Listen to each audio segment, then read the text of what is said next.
Hi, this is part 4 of a culture of breaking generational curses. So, obviously, this is a very big topic because, we're dealing with like destructive cultural norms which permeate life on this planet. It's a systemic situation here, you know.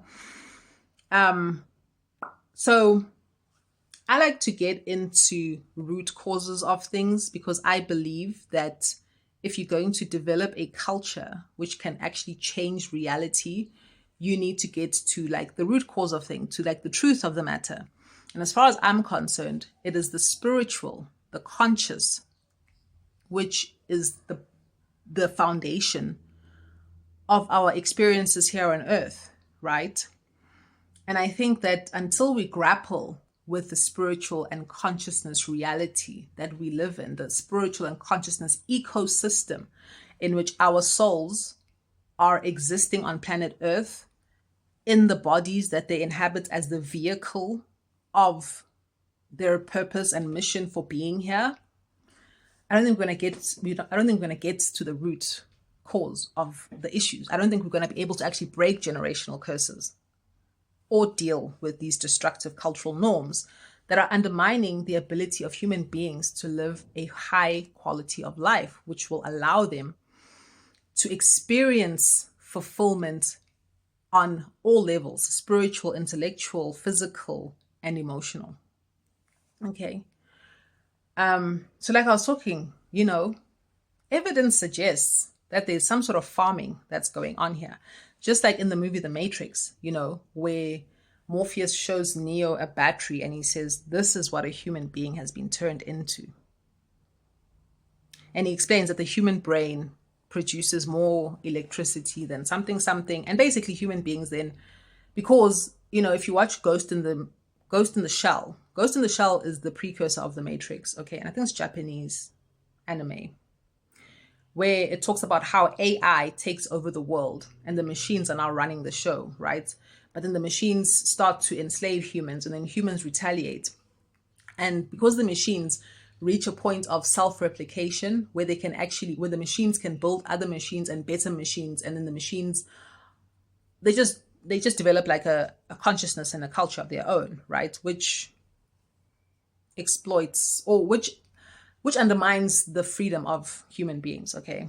Basically, it's human beings screwing themselves over because who created AI and the machines? Okay. So, anyway, what happens is in Ghost in the Shell, the humans fire rockets of basically like ash into the sky because now the machines have evolved to being powered by the sun, which is like a readily available source of energy. It's free. So, obviously, we're talking about optimizing efficiency here. That's what they're going to do, right? So the humans fire like whatever. Let's just assume they simulate a volcanic eruption, wherein if you've seen like some theories that talk about how the ice age happened, they say there were so many volcanic eruptions on Earth that it created a nuclear winter across the whole planet, right?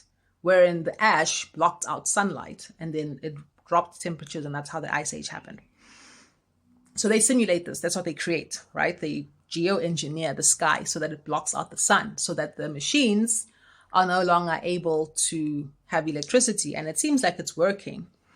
But then the machines are like, oh, these humans are little power generators. Let's harvest them and use them for their electricity to power ourselves, because it's a machine. It needs like a source of energy to function. And that's how people end up being bred in these capsules with the whole brain plugged into the matrix so that it simulates a reality. The matrix doesn't talk about, or unless I missed it, but it doesn't appear to talk about how our emotions impact the functioning or impact the quality of electricity that the humans in that world are creating for the machines. But that movie Monsters Inc. does. Okay. Because you feel all sorts of emotions, right? But fear is a very potent emotion. Fear and anger are very potent, negative and destructive emotions. But conversely, joy, love, being in your authenticity are also emotions, like the fulfillment you get from living an authentic life. Um, it also generates energy and a particular quality of energy. So the fear and the anger that these children express when they scream, it's a particular quality of energy, you know, which is then harvested by these monsters to generate electricity. So, I think this is where whoever's farming us, I don't know if that theory is correct, which I think it holds water. I believe so, because why else would they be even a concept called loosh harvesting? And I honestly, please do your own research about these things, because we all need to be thinking about these things, because we all know, guys, we all know. Okay, there was the women's shutdown on 21st of November, talking about gender-based violence, which is an expression of sexism and patriarchy. Okay, we all know that there's a problem. Okay, we all know. There's petitions to the United Nations and to all sorts of organizations to end the war in Sudan, to end the war in Gaza. Okay, to tax the rich, to stop the drilling under ocean mining, because it's going to destroy the environment. Human beings are aware, that the systems that we are living under are detrimental to life. They're detrimental to our expression of what we see ourselves as humans. They're detrimental to us being able to find true fulfillment in this life, So we know that even though we've been taught to accept them as normal, they're not normal. Because if they were, they would be like the earth. They would be free and fair and inclusive and supportive. Everyone would be included, no matter what you are, your race, your religion, your creed, your gender, your physical abilities, your class. There would be no such thing as class. Humans would just be humans living on the earth, because the earth is there for all of us. Why do you need to buy land on the earth that you were born on? Like, who decided to monetize human life? Because that's what it is. Why do you need a birth certificate to function? Why do you need to go to the schools of the system in order to be able to be economically productive? Why do you need a permit in some countries to go fishing in a river that has fish that the earth gives us? So, I think the reason why I say a culture of breaking generational curses is because we need to make it a way of life, because these generational curses, these destructive cultural norms did not spring up overnight. There's no such thing as freedom in our lifetime to liberate ourselves from these things.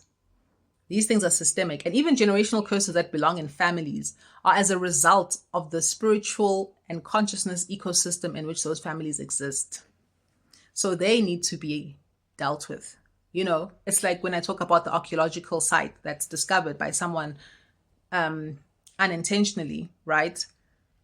You start to excavate, and it's a layer by layer mission, right? So it has to be a culture, because our generation, my generation, we're not going to be able to, in our lifetimes, get to the bottom of actually dealing with these generational curses in such a way as to truly free ourselves and our children and humanity from them. These are thousands-year-old systems, thousands of years old. When did patriarchy come onto the scene? When did ableism become a thing, that you're going to discriminate against disabled people? When did religious intolerance become normal?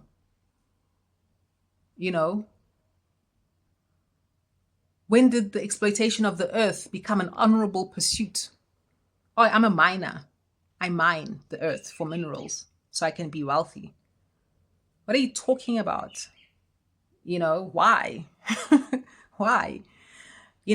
And there's some ancient history which explain some of this.